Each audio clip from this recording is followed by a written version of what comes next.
আছো সবাই? আশা করি সবাই ভালো আছো। তো আজ তোমাদের সঙ্গে শেয়ার করতে চলে এসেছি আমার করা একটা এঙ্গেজমেন্ট লুক।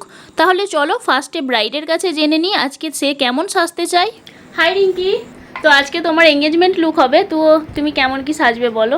আমি চাই আমার চোখটা একটু সৌন্দর্য লাগুক, আর স্কিন টোনের সাথে যেন মেকআপটা ম্যাচ করে, খুব বেশি সাদা নয়, হালকার ওপর।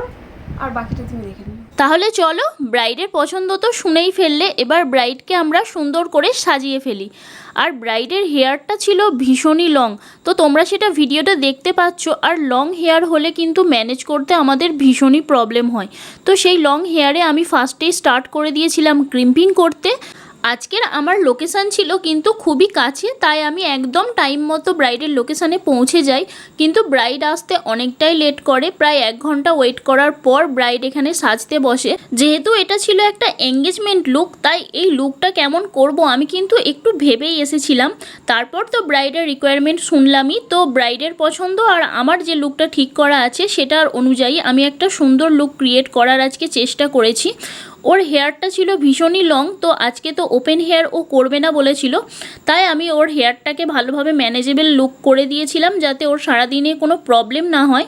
তারপর স্টার্ট করে দিয়েছিলাম মেকআপ করতে। তো মেকআপেও ও খুব একটা বেশি লাইট টোন চায়নি, ও চেয়েছিল স্কিন টোনটা ওর বজায় থাকুক, তো আমি সেই মতোই ওর মেকআপটা করে দিই। আর ও কিন্তু ভীষণ স্যাটিসফাই ছিল, সেটা কিন্তু ওর রিভিউ শুনলেই তোমরা বুঝতে পারবে।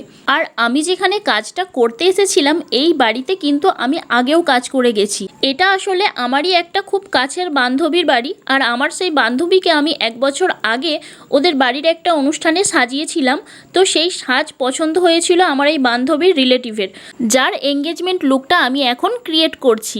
তো যাই হোক, এটাই বলার জন্য আমি কথাটা পুরোটা বললাম যে একই বাড়িতে যখন আমরা সেকেন্ড টাইম সাজাতে যাই তখন কিন্তু ভীষণই ভালো লাগে। কারণ তুমি যখন একটা বাড়িতে একজনকে সাজিয়ে আসছো, তোমার ক্লায়েন্টের সাথে সাথে যখন তোমার ক্লায়েন্টের রিলেটিভ বা বাড়ির লোকও স্যাটিসফাই হয়, তুমি তারপরে কিন্তু সেই বাড়ি থেকে আবার কাজের বুকিংটা পাও। তারা তোমার কাজের প্রতি ফুললি স্যাটিসফাই হয়েছে বলেই তোমাকে কিন্তু নেক্সট টাইম ডেকেছে।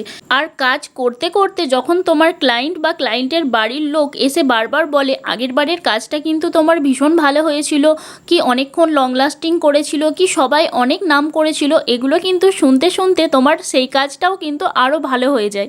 তো যাই হোক, অনেক কথা বলে দিলাম, কিছুটা আমার এক্সপিরিয়েন্সের কথাই বললাম তোমাদের ঘাড়ে। তো আমার এই জিনিসটাই হয়েছিল এই কাজটা করতে গিয়ে। তো যাই হোক, দেখো ব্রাইডের মেকআপ কিন্তু মোটামুটি কমপ্লিট। তো তারপরে আমি করে নেব ওর হেয়ার স্টাইল। যেহেতু ওর শাড়ি জুয়েলারি সব ওর শ্বশুরবাড়ি থেকে আসার কথা ছিল এবং তাদের আসতে ভীষণই লেট হচ্ছিল, তাই আমাকে মেকআপ হেয়ার স্টাইল করার পর অনেকক্ষণ ওয়েট করতে হয়। তারপর ওর শাড়ি জুয়েলারি আসার পর আমি ওকে সমস্ত কিছু পরিয়ে দিই আর ওকে ফুললি রেডি করে দিই। কেমন লাগছে বলো সেজে? খুব সুন্দর লাগছে, আমি যেমনটা চেয়েছিলাম তার থেকে বেশি হয়েছে, মানে খুব পছন্দ হয়েছে, খুবই মনের মতন হয়েছে। আর তো বিশেষ করে মেকআপটা আমার খুবই ভালো লেগেছে, খুবই। তুমি যেমন চেয়েছিলে তোমার স্কিন টোনটা বজায় থাকবে, ঠিক আছে তো? পুরো যেমনটা চেয়েছিলাম পারফেক্ট হয়েছে। ঠিক আছে, একটু এদিকটা ঘুরে যাও, এই সাইডটা, এদিকটা ঘুরে যাও, পুরোটা ঘুরে যাও। ঠিক আছে, তাহলে শুনলে তোমরা যে ব্রাইড কতটা স্যাটিসফাই তার এই লুকটা নিয়ে। তো তোমরাও যদি তোমাদের স্পেশাল দিনে এরকম সুন্দর সুন্দর লুক পেতে চাও তাহলে আমার সাথে কন্ট্যাক্ট করতে কিন্তু একদমই ভুলো না। ব্রাইডালস বুকিং ওপেন আছে, যারা যারা আমাকে তাদের স্পেশাল দিনে বুক করতে চাইছো তারা আমার সাথে কন্ট্যাক্ট করে নিতে পারো।